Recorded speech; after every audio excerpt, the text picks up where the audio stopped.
विधानसभा में उठा गैर आवासीय कर में अप्रत्याशित वृद्धि का मामला।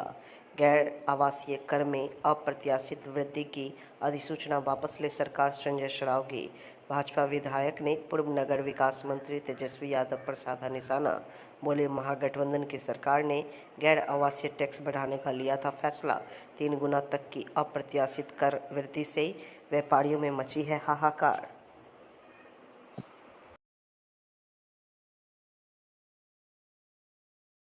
अध्यक्ष महोदय, पूर्ववर्ती महागठबंधन की सरकार द्वारा नगर विकास विभाग के पत्रांक 5509 दिनांक 26/9/23 के अधिसूचना के आलोक में राज्य के गैर आवासीय कर में 50 से 300% तक की वृद्धि कर दी गई। एक साथ इतनी वृद्धि करना जनहित में कहीं से भी उचित नहीं है। अध्यक्ष महोदय, सरकार से उक्त अधिसूचना वापस लेने की मांग करता हूं। अध्यक्ष महोदय, हाहाकार मचा हुआ है। अध्यक्ष महोदय, इस महागठबंधन की सरकार ने, तेजस्वी यादव की सरकार ने 50 से 300% अध्यक्ष महोदय बढ़ा दिया। अध्यक्ष महोदय, जुलूम हो रहा है। अध्यक्ष महोदय,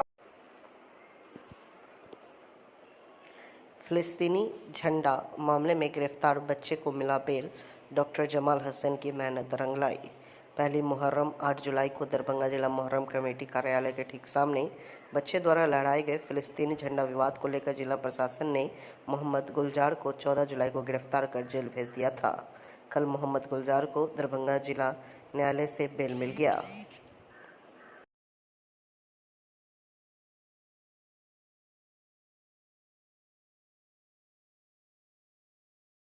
एक्चुअली वो जो केस हुआ, घटना की तारीख किया 8/7/24।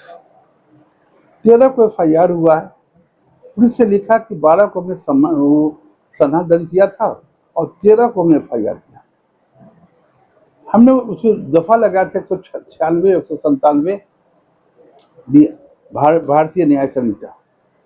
उसमें कहता क्या है कि अगर दो कम्युनिटी के बीच, डिफरेंट कम्युनिटी के बीच कोई ऐसा काम करे जिससे कि हेट्रेड पैदा हो, नफरत पैदा हो, तो उसके लिए वो दफा लगाया गया है। या देश की शांति खतरे में हो। जो मामला बनाया पुलिस ने बनाया, एक्चुअली वो बनता नहीं है। नंबर 1 कि 8 तारीख को किसी ने शिकायत यह नहीं किया कि उसके झंडा फहराने से, फहराया भी तो हमको नफरत हुई, कोई दंगा हुआ उस बात को लेकर। 8 से लेकर 12 तक पुलिस साथ बैठे रही, कोई FIR नहीं किया। तो किसी ने प्रोटेस्ट तो किया ही नहीं। जब प्रोटेस्ट नहीं किया तो हंगामा कैसे होगा, देश खतरा में कैसे पड़ेगा। और अगर कोई झंडा था भी, इट वाज वेस्ट कपड़ा, बर्बाद कपड़ा। और 12 को जो सनहा किया और 13 को FIR किया, FIR डायरेक्ट क्यों नहीं किया? मोहल्लम के जुलूस ऑल थ्रू पुलिस रहती है मौजूद। पुलिस उस बच्चे को गिरफ्तार क्यों नहीं किया? These are the points for the revision for bail। इस बात को कोर्ट ने सुना और कोर्ट ने सुने और उसको बेल ग्रांट कर दी। नहीं, अभी तो नहीं होगा, इतना इन्वेस्टिगेशन में केस है। हर केस की का तरीका है। FIR हुआ है, 2 मुद्दे उसमें और हैं, क्या एविडेंस बाकी है, इन्वेस्टिगेशन होगा। अगर हम लोग लड़ेंगे इस बात के लिए, मेरा मेन प्ली उसमें यह है कि no case is made out. जो पुलिस ने केस बनाया है उससे कोई केस बनता ही नहीं। No offence is being made out. तो उसकी लड़ाई हम लड़ेंगे, पिछले फाइल के लड़का जेल से निकला, हम पिछले फाइल करेंगे कि कोई केस बनता ही नहीं है, जिस केस को ड्रॉप किया जाए। अभी अनुसंधान में पुलिस को राइट है फाइनल करने का, फॉल्स करने का, चार्जशीट करने का। अगर चार्जशीट भी आता है तभी कोर्ट को राइट है चार्जशीट को एक्सेप्ट करे या ना करे। ऐसे हालत में हम लोग वहाँ प्रोटेस्ट करेंगे कि कोर्ट में केस नहीं चलना चाहिए। पुलिस की कोई मजबूरी नहीं होती है। ये बात टीवी से कहने का नहीं है। देश का जो हाल है अभी, पुलिस हो तो देश का भी हाल बहुत अच्छा नहीं है।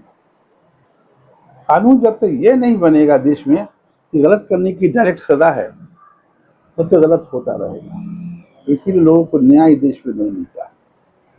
जब फिलिस्तीन हमारा दुश्मन नहीं है, मुसलमानों का कहीं न कहीं वह मरकज है, तो ऐसी हालत में मुसलमानों पर मुकदमा चलाना बिल्कुल गलत है। मुकदमा चलाना ही नहीं चाहिए, FIR करना ही नहीं चाहिए। आखिरत जब संसद में किसी MP ने फलस्तीन जिंदाबाद किया तो मुअत्तल क्यों नहीं कर दिया गया? उसको मुअत्तल नहीं किया गया, उस पर FIR नहीं किया गया और आम नागरिक पर मुकदमा किया जा रहा है। क्या गलत हुई? वही FIR हो जाता सांसद में। सब में कोई FIR हुआ आज तक? वह गिरा हुआ करो FIR। अब जय श्री राम का नारा लगाते हैं, कोई FIR नहीं। तो फलस्तीन का दे तो FIR। ये हम समझते हैं कि कानून का दोहरा मैप है और पुलिस का जो रोल है इस मुकदमा में बिल्कुल गलत है। जमाल साहब के अलावा कोई नहीं आया। जमाल साहब ही आए थे लड़का के वालिद के साथ, उन्होंने इंट्रोड्यूस करवाया। हमने कहा ठीक है, ऐसे भी जमाल साहब से हम लोग का हमारा जो है पर्सनल रिश्ता है, ये हमारे अजीज है। इन्होंने आके कहा बबुआ करे, और कोई आदमी आके अलग सलग भी नहीं किया। इससे कोई कहता था झूठा है, नहीं किया किसी ने। मोहरम कमेटी के किसी आदमी ने हमसे इस बार में संपर्क नहीं किया, इसको बेल करवा दिए, इसको हेल्प कीजिए, कोई आदमी नहीं किया। कहता है झूठा है।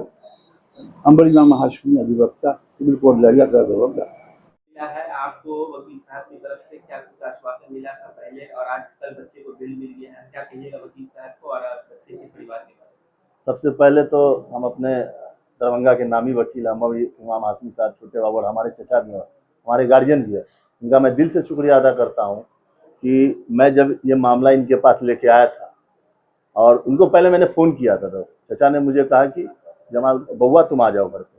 और जब मैंने इन्हें कहा, देखिए ये बड़ा एग्जाम्पल है ऐसे इंसान के लिए, मैंने इनको कहा कि चचा ये गरीब आदमी है, इनको मदद करना। चचा ने कहा कि नहीं, ये तो गलत हुआ है, ये केस होना नहीं चाहिए था, गिरफ्तारी नहीं होनी चाहिए थी। और इन्होंने फ्री में, सबसे बड़ी बात है, इन्होंने फ्री में आगे बढ़ के उस बच्चे को मदद किया, और आज अल्लाह ने इनको एक जरिया बनाया। मैं इनका शुक्रगुजार होता उम्र रहूँगा।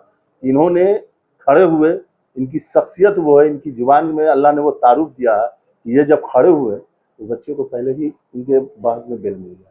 तो मैं इनका दिल से शुक्रिया अदा करता हूँ चचा का कि ये जो लड़ाई लड़ रहे थे फिलिस्तीन वाला मामला, इसमें जमाल के साथ अगर कोई थे तो उनके चचा, उनके गार्जियन अंबर इमाम हाशमी साहब, जिन्होंने उस परिवार को आज जो खुशी का माहौल उस घर में है। मैं कल रात उस परिवार के साथ था। बीच में बोल रहे थे जमाल साहब के अलावा कोई मेरे साथ था ही नहीं।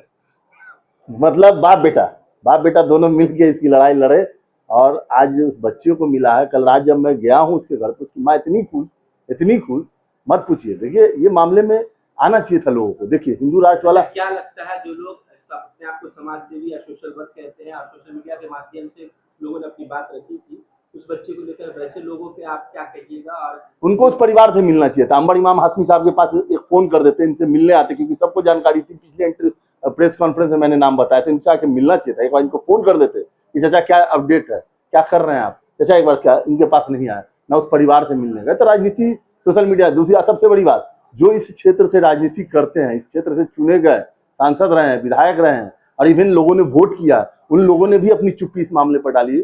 तो कहीं ना कहीं उन्होंने समर्थन किया है वैसे लोगों को जिन्होंने इसके खिलाफ काम किया था। और पॉलिटिकल पर्सन है, हम आपसे एक सवाल करते हैं, पुलिस की क्या मजबूरी रही होगी जब उस बच्चे पर केस बनता नहीं, कि बच्चे ने पर केस क्यों बनता है? आप एक जानकारी, रामनवमी में हिंदू राष्ट्र का बैनर लगा, उस बंदे की गिरफ्तारी में, जो बच्चा नहीं था, एक अवैध आदमी था, वो उम्र दराज आदमी था, उसको थाने से PR बॉन्ड देके छोड़ दिया गया, क्योंकि उसके साथ लोग खड़े थे, जमात थी। जब थाने वाले मामला हुआ उसमें जमाल अकेला पड़ गया, जमाल के साथ कोई नहीं खड़ा। हो सकता था उस लड़कियों को जेल की जगह पहुंच देता था कि थाने से PR बॉन्ड देके छोड़ा। तो ये दबाव की राजनीति तो हुई है, प्रशासन पर पूरी तरीके से दबाव बनाया गया। दबाव इसलिए बनाया गया कि भैया उसकी गिरफ्तारी। देखिए दरअसल क्या है ना, कि इस अभी जो देश का माहौल है, रियल में हर एंगल को हिंदू मुस्लिम खेला जा रहा है। और खासकर ये सबको पता है कि भाजपा के लोग इसी काम के लिए ही इस देश में राजनीति कर रहे हैं। इन्होंने फिलिस्तीन के झंडे के मामले में, मैं तो आज भी कर रहा हूँ और उसी बात को दोबारा रिपीट करूंगा, कि झंडा लहराने का मकसद क्या है, लहराने का मकसद क्या? मकसद सिर्फ यही था कि जो हजारों बच्चे वहां मारे जा रहे हैं, हजारों लोग मारे जा रहे हैं, बमबारियां हो रही है, उसके लिए सिर्फ इन लोगों ने यहाँ झंडा बुलंद किया था कि झंडे को लहराने से कम ये मैसेज जाएगा देश में, पूरे दुनिया में मैसेज जाएगा कि भारत के, बिहार के दरभंगा जिला में भी लोग ये झंडे को उठा रहे हैं कि ये लड़ाई बंद होनी चाहिए, ये हमले बंद होनी चाहिए। बच्चे की गिरफ्तारी हुई, फौरन आप लोगों ने लड़ाई शुरू कर दिया, बहुत जल्दी बच्चे को बेल मिल गया, इस वजह से परिवार में खुशी की लहर है। इसके लिए आप वकील साहब को आखिरी शब्द में क्या करेंगे? मैं इनका दिल से शुक्रिया अदा करता हूँ। इन्होंने उसकी लड़ाई लड़के जमानत भी करवाई, और सबसे बड़ी बात थी कि गरीब परिवार से 1 रुपया तक नहीं दिया। ये बहुत बड़ी बात है आज के डेट में, जहाँ वकालत में सब लोग पैसे के लिए मार करते हैं। शायद इस बेल में जो है पैसे की कमाई अच्छे से होती, क्योंकि कुछ वकीलों ने उस परिवार को कहा था इतने पैसे दे दो, इतने पैसे, वहाँ उन्होंने ये फ्री किया तो अल्लाह इनको, हम तो कहेंगे कि ये उम्र दराज रहे और इनका उम्र और लंबा हो, या ऐसे ही लोगों का इफलाह करते रहे। और मैं दिल से शुक्रिया अदा करता हूँ, हमारे गार्जियन है, हमारे फादर की तरह है और हमारा इनसे फैमिली रिलेशन है, और इन्होंने उस परिवार के साथ खड़े हुए, इनके लिए मैं इनका बहुत बहुत दिल से शुक्रिया अदा करता हूँ। Doctor Jamal Hasan, national coordinator, Akhil Bharatiya Congress committee, अल्पसंख्यक विभाग। जिला स्तरीय अनुश्रवण समिति की बैठक अभियोजक से संबंधित विषय को लेकर पुलिस उपाधीक्षक मुख्यालय दरभंगा कुमार धीरेन्द्र सिंह की अध्यक्षता में बैठक का आयोजन किया गया। गुरुवार को दरभंगा के अवस्थित डॉक्टर भीमराव अंबेडकर सभागार में जैसे भी दे दीजिए ताकि हम लोग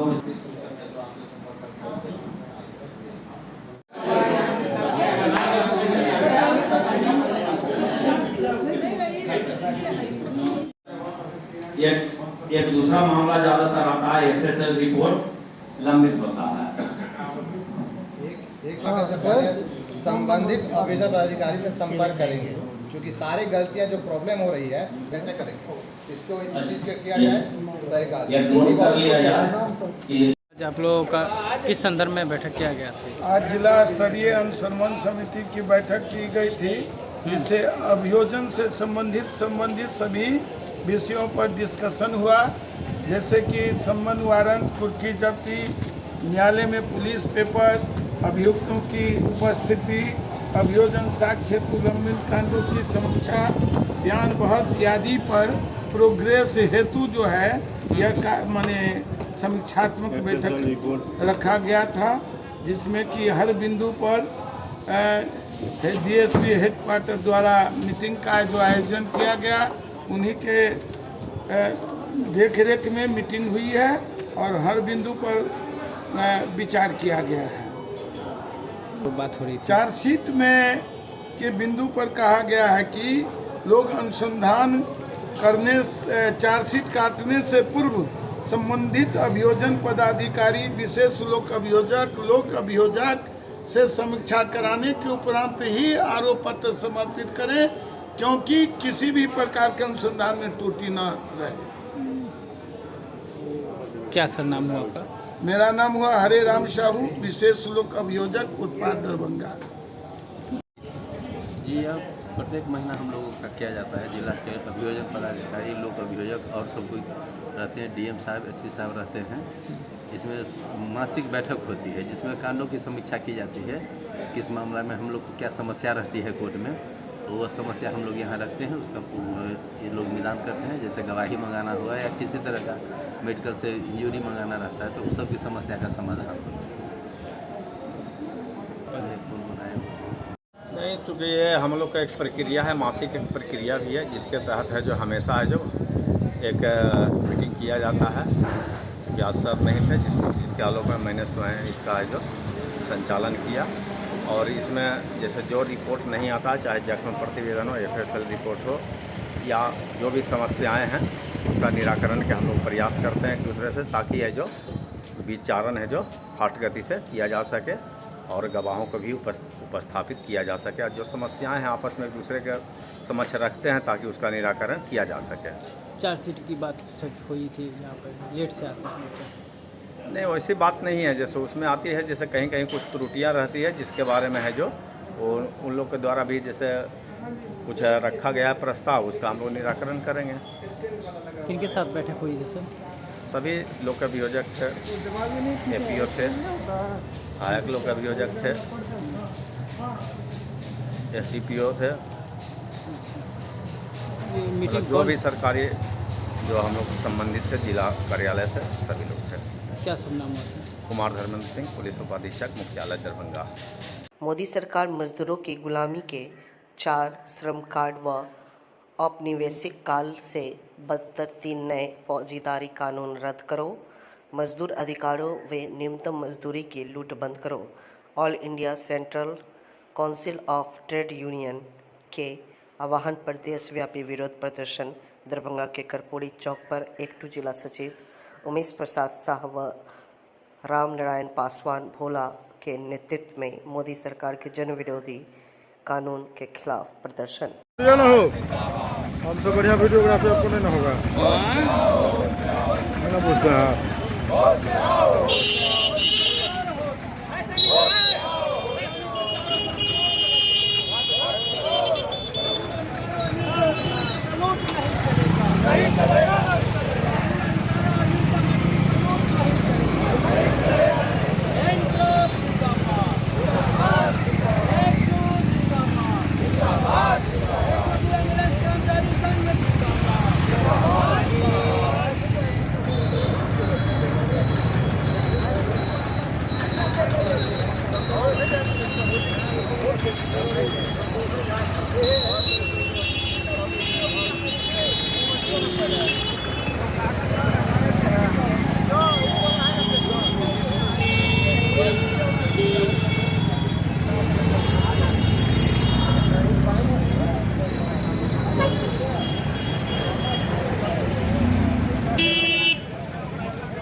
चाबी के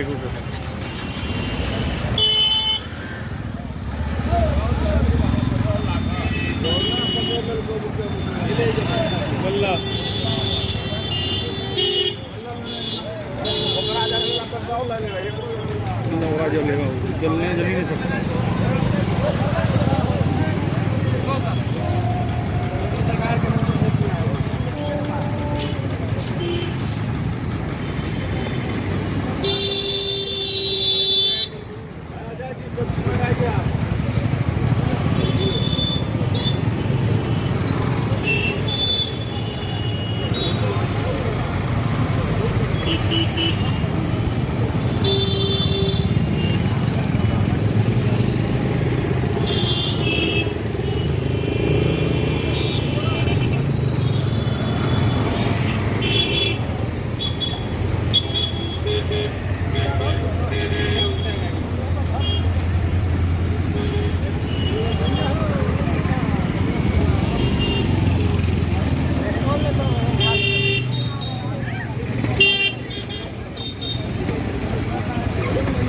लेकिन ये हर चीज़ में अपना बुला के ले आता है।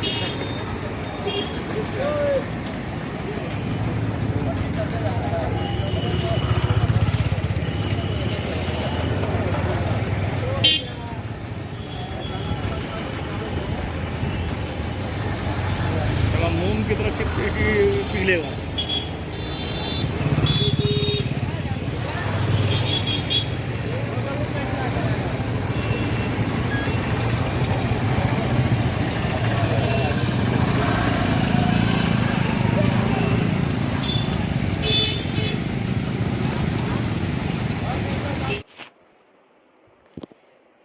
विश्वविद्यालय संस्कृत विभाग में शस्त्र चूड़ामणि विद्वान के रूप में डॉक्टर जयशंकर झा ने किया योगदान।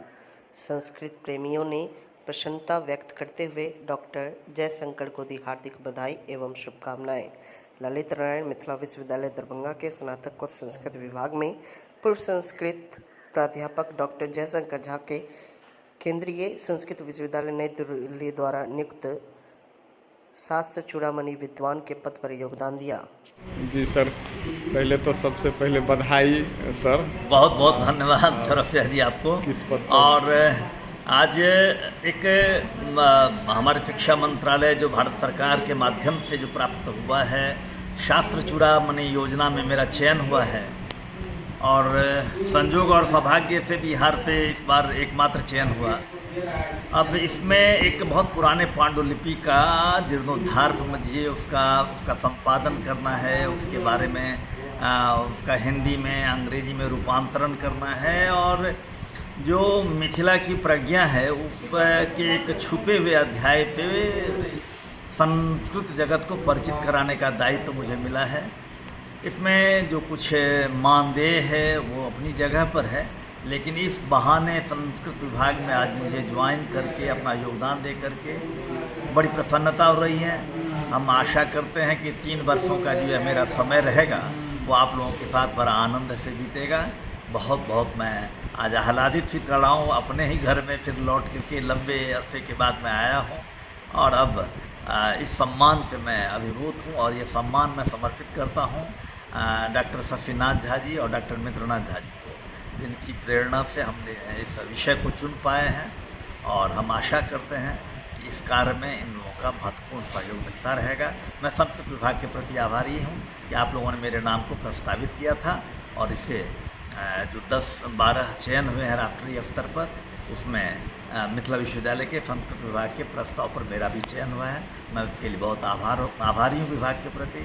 बहुत बहुत साधुवाद, धन्यवाद। अपना सर नाम परिचय। मेरा नाम हुआ प्रोफेसर जयशंकर झा। मैं यहीं रिटायर्ड किया था 2021 में, सेवानिवृत्त हुआ था ललित नारायण मिथिला विश्वविद्यालय के स्नातकोत्तर विभाग से 14 बरस सीएम कॉलेज में रहा और उसके बाद सारी सेवा 24 साल के लिए मैं यहाँ कार्यरत रहा। जयशंकर झा और संस्कृत के लोक भाषा प्रचार समिति का मैं राष्ट्रीय उपाध्यक्ष भी हूँ। श्यामा मंदिर न्यास समिति से भी जुड़ा हुआ, वहाँ न्यास का मैं उपाध्यक्ष हूँ। मैं आपके लिए बहुत बहुत आभार व्यक्त करता हूँ। धन्यवाद सर, बहुत बधाई। जी sir, doctor Jayshankar Jha sir का छात्र चूड़ामणि विद्वान के रूप में चयन हुआ है, क्या कहेंगे इस पर, क्या प्रसन्नता है? आज का दिन, बल्कि आज का ये क्षण मेरे लिए ऐतिहासिक क्षण है। मेरे इतने पुराने मित्र, हमारे और जयशंकर झा जी के बीच 50 साल की दोस्ती रही है। आज इतना मैं अभिभूत हूँ क्योंकि विद्या की जो एक गरिमा है, उस गरिमा की प्रतिमूर्ति है हमारे मित्रमणि जयशंकर बाबू। भारत सरकार के मानव संसाधन विकास विभाग के अंतर्गत जो पहले राष्ट्रीय संस्कृत संस्थान हुआ करता था, अब वो केंद्रीय संस्कृत विश्वविद्यालय हो गया है। और शास्त्र चूड़ामणि की नियुक्ति जो होती है, उसके जो पैरामीटर्स हैं वो काफ़ी अब बदल चुके हैं। उसके आधार पर बिहार में, जैसा कि मैं सुन रहा हूँ कि एक ही चयन किया गया और डॉक्टर जयशंकर झा जी का नाम इसमें आया। और उससे बड़ी बात है कि आज विश्वविद्यालय संस्कृत स्नातकोत्तर विभाग में इन्होंने योगदान दिया है।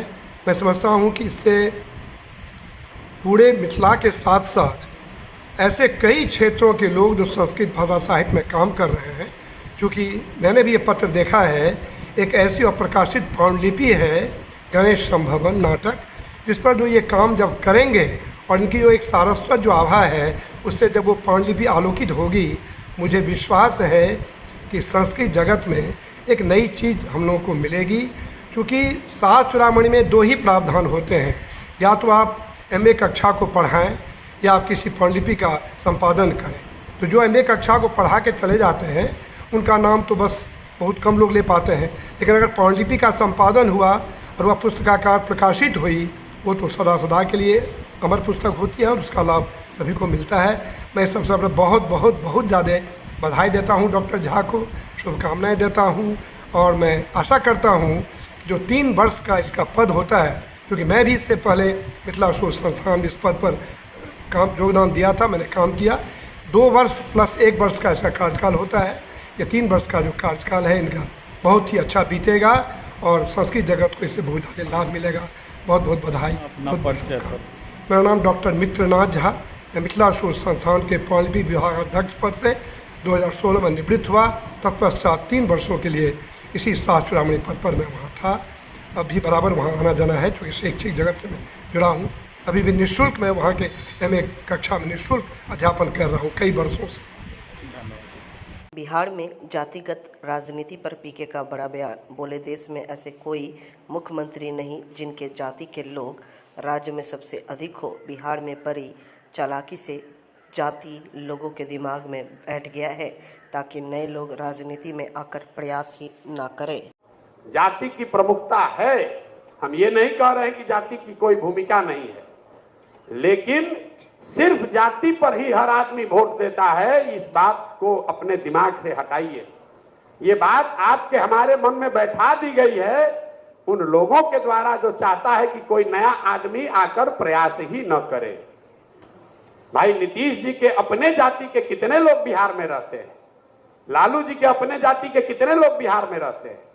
एक आंकड़ा आपको दे रहे हैं, पूरे देश में जब भी आपको लगे कि हमारे जाति की संख्या बहुत ज्यादा होगी तभी हम राजनीति कर सकते हैं, बिहार की बात नहीं कर रहे हैं, पंचायत में, प्रखंड में, विधानसभा में, जिले में। तो आप याद रखिए कि जितने देश में मुख्यमंत्री हैं, बिहारी का नहीं, कोई ऐसा मुख्यमंत्री नहीं है जिसकी जाति की संख्या उस राज्य में सबसे ज्यादा है।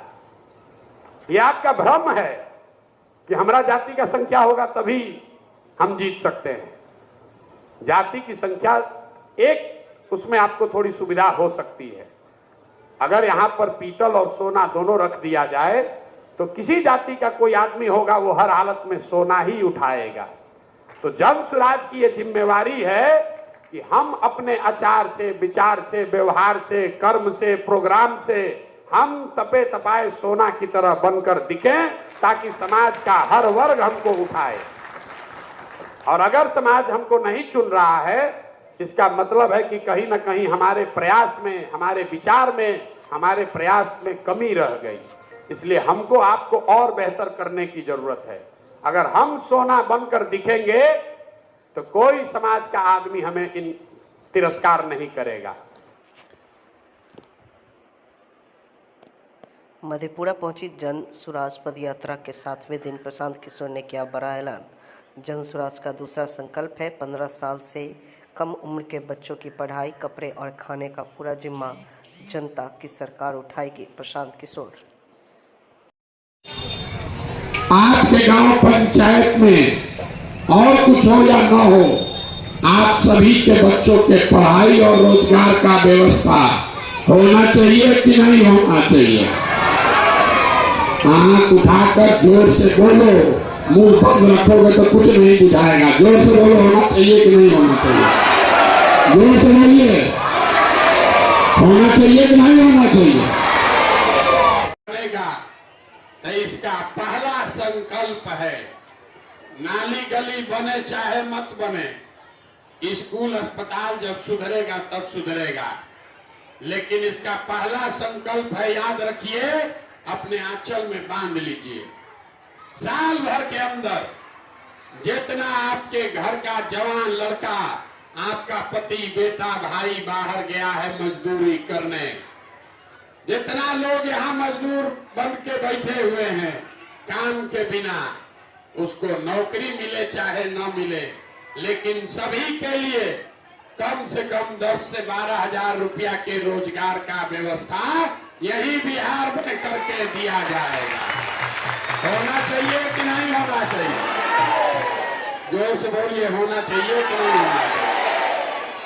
दूसरा संकल्प, जिसका बच्चा 15 साल से कम उम्र का है, 15 साल से कम उम्र के हर बच्चे का पढ़ाई का जिम्मा, पूरा जिम्मा, उसका कपड़ा, खाना, पढ़ाई का पूरा जिम्मा सरकार उठाएगी, जनता का सरकार उठाएगी।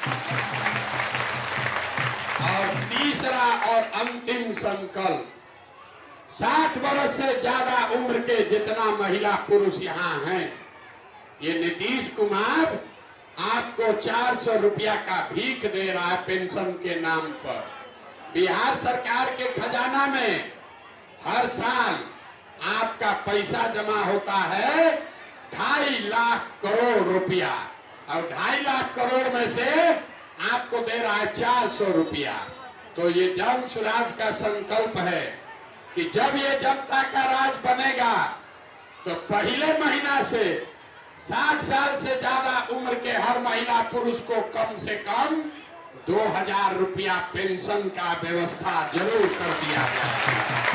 होना चाहिए कि नहीं होना चाहिए? आपदा जोखिम न्यूनीकरण एवं प्रबंधन विषय पर सरकारी विभाग एवं स्वयंसेवी संस्थाओं के साथ जिला स्तरीय समन्वय बैठक अंबेडकर सभागार समरणालय दरभंगा में बैठक का आयोजन किया गया।